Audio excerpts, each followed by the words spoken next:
गुरुग्राम में winter pollution बच्चों के लिए खतरा। ठंडी हवा हार्मफुल पार्टिकल्स ट्रैप करती है। कॉफ, एस्थमा एंड ब्रीदिंग प्रॉब्लम्स बढ़ रहे हैं। मास्क पहनो जब बाहर जाओ। विंडो स्मॉग वाले दिन बंद रखो। एयर प्यूरिफायर यूज करो। हाथ और चेहरा धोए।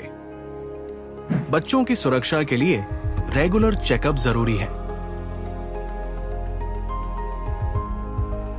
अपने बच्चों का फ्यूचर सेव करो। आज ही विजिट करो समर्थ हॉस्पिटल।